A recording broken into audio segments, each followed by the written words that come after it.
कि आज पूरी दुनिया के लोग, जिसमें सामान्य से अति सामान्य लोग रहते हैं, गरीब से गरीब लोग रहते हैं, उनका कौन है? कोई नहीं।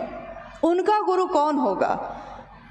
अमीर का भी हो, गरीब का भी हो, हर जाति का हो, हर धर्म का हो, ऐसा गुरु कौन है जो सबका हो सकता है? तो जब भी हम अपने इतिहास पर नज़र डालते हैं तो किताबें कहती हैं, ऋषियों ने कहा है कि संभवे गुरुवे नमः, यानी गुरु हैं वो। तुम त्रिभुवन गुरु वेद बखाना, तुम त्रिभुवन के गुरु हो, तीनों लोगों के गुरु हो। ये मैं नहीं कहता, ये वेदों ने बखान किया है। तुम विद्या के तीर्थ हो, मतलब जितनी भी तरह की विद्याएं हैं, जितने भी तरह के ज्ञान हैं धरती पे, उन सब के तुम क्या हो? तो तीर्थ हो।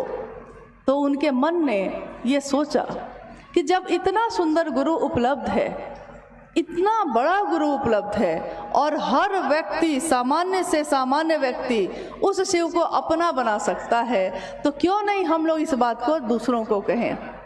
शुरू में उनको काफ़ी कठिनाई हुई, क्योंकि सबने यही कहा कि हम महादेव की पूजा तो करते ही हैं, तो जब महादेव की पूजा हम करते हैं तो हम गुरु क्यों माने।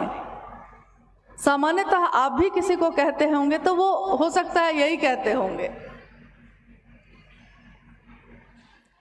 कि जब शिव भगवान के रूप में सब कुछ दे सकते हैं तो गुरु क्यों माने। साहब हरिंद्रानंद जी ने उन लोगों को समझाया कि ईश्वर के रूप में वो सब कुछ दे सकते हैं, लेकिन सब कुछ प्राप्त कर लिया है और उसको संचालित करने का ज्ञान नहीं है, तो क्या होगा। जीवन है, जीवन को चलाने का ज्ञान नहीं है। हमारे पुराणों में या हमारे बुजुर्ग कहते हैं कि पूत कपूत हो तो क्या धन संचय, पूत सपूत हो तो क्या धन संचय। सुना है आपने कभी? पूत कपूत हो तब भी धन संचय करने की ज़रूरत नहीं है, और पूत सपूत हो तब भी ज़रूरत नहीं है। कारण, क्योंकि बहुत सारी संपत्ति आप अपने बेटे को दे सकते हैं, लेकिन अगर उस पुत्र को उस संपत्ति को संभालने का ज्ञान नहीं होगा तो क्या होगा। सारी संपत्ति वो बेच के घूम घाम के ख़त्म कर देता है, क्योंकि उसको पता ही नहीं है कैसे चलाए। एक छोटा सा परिवार भी आप चलाते हैं तो उस परिवार को चलाने का ज्ञान भी अगर नहीं हो हम लोग के पास, तो हम उस परिवार को भी नहीं चला सकते हैं। तो उन्होंने कहा कि ज्ञान की ज़रूरत बहुत ज़्यादा है। न जाने क्यों महादेव के विभिन्न स्वरूपों की पूजा हुई है। किसी ने महाकाल के रूप में पुकारा उनको, किसी ने महायोगेश्वर के रूप में पुकारा है, किसी ने महासोमेश्वर के रूप में पुकारा, किसी ने महाऔढ़रेश्वर के रूप में पुकारा, किसी ने कहा कि महामृत्युंजय हैं वो, किसी ने कहा कि वैद्यनाथ हैं वो, किसी ने कहा कि उमा के पति हैं वो, किसी ने कहा कि शमशानी और निहंगी हैं वो, किसी ने कहा तीनों लोकों का पति है वो, सब कुछ त्याग के बैठा है वो। आजकल एक गीत बज रहा है, बड़ा अच्छा है, क्या वो करेगा लेकर चढ़ावा, सब कुछ त्याग के बैठा है वो। क्या करेगा वो चढ़ावा लेकर, क्योंकि जो भी हम देंगे ये तो उसी ने हमको आपको दिया है, तो हम उसको देंगे क्या। लेकिन एक ऐसी चीज़ है जो हम दे सकते हैं उस महादेव को।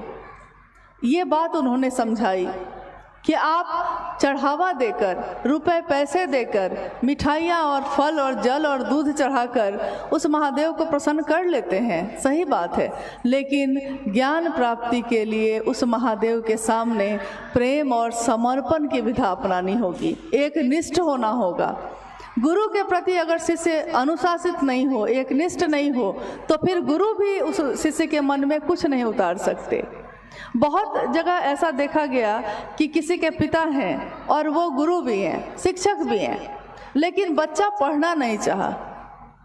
अब अपने पिता से वो पैसा ले रहा है, सुविधा ले रहा है, लेकिन पिता से ज्ञान लेने में उसकी रुचि नहीं है, तो पिता जबरदस्ती उसको ज्ञान दे सकेंगे। सामान दे सकते हैं, सुविधाएं दे सकते हैं, लेकिन ज्ञान के लिए गुरुमुख होना पड़ता है, यानी गुरु के तरफ उन्मुख होना पड़ता है, गुरु के तरफ अपने मन को करना पड़ता है। तीन सूत्र आप सुन रहे हैं, मुझको नहीं पता कि आपने 3 सूत्र के बारे में क्या जाना है, लेकिन जितना भी हम लोग के पास समय अभी है उसमें उसको स्पष्ट करना चाहती हूँ कि शिव को गुरु जब हम मानते हैं, मेरा मन शिव को गुरु मानने में दीक्षा की कोई परंपरा नहीं है। ऐसा नहीं है कि कोई मंत्र दिया जाता है या फिर कोई साधना उपासना बताई जाती है, ऐसा कुछ भी नहीं है। मात्र एक विचार, मात्र एक सोच कि शिव मेरे गुरु हैं, मैं शिव का शिष्य हूँ, मुझ शिष्य पर दया कर दीजिए। मात्र आपका ये विचार शिव शिष्यता की शुरुआत करता है, यानी दीक्षा इसी से शुरू हो जाती है। अब है कि गुरु और शिष्य परंपरा में हम कहते हैं कि जब गुरु ने कुछ दिया है तो हमको भी उसको कुछ देना चाहिए, यानी गुरु दक्षिणा। तो साहब हरिंदरानंद जी ने कहा कि वही सब कुछ त्याग के बैठा है, क्या लीजिएगा, क्या दे सकते हैं आप उसको। तो उन्होंने कहा कि आपका मन का भाव, क्योंकि गुरु भाव सत्ता है। तो भाव सत्ता, सामान की भूख नहीं है वहाँ, सामान का आग्रह नहीं है, चीज़ों की ज़रूरत नहीं है वहाँ, आपके मन का भाव वो ग्रहण करते हैं। भाव, भावेन लभ्यते देवता, भावेन देव दर्शनम। भाव से देवता लभ्य होते हैं, भाव से देवताओं के दर्शन होते हैं। लेकिन ये शिव गुरु की परंपरा है, इसमें आपको विश्वास नहीं हो तब भी आपका एक विचार सिर्फ आपको शिव शिष्यता की तरफ बढ़ा देता है। और कहा जाता है कि जिस बारे में हम बार बार बात करते हैं, हर दिन बात करते हैं, एक दिन हमारा मन भी वैसा हो जाता है। संकीर्ण की बात करने वाले का मन संकीर्ण होता है। हमेशा किसी की शिकायत कर रहे हैं, हमेशा दूसरे की बुराई सोचते हैं, हमेशा किसी के लिए जलन है, तो हमारा चेहरा और हमारा जीवन भी वैसा ही हो जाता है। लेकिन किसी का भला सोचते हैं, अपना भी सोचते हैं, दूसरे का भी सोचते हैं, यानी विराट की बात करने वाला, समाज की भी परवाह करने वाला, अपनी भी परवाह करते हैं और दूसरों की भी करते हैं। अगर मैंने खाना खाया है, कोई भूखा है, तो मुझसे खाया न गया, ये है आपका मन का थोड़ा विराट होना, थोड़ा बड़ा होना। तो एक दिन आपका मन इससे भर जाता है और शिव की बात करने वाले का मन शिव से भर जाता है, शिव जैसा ही हो जाता है।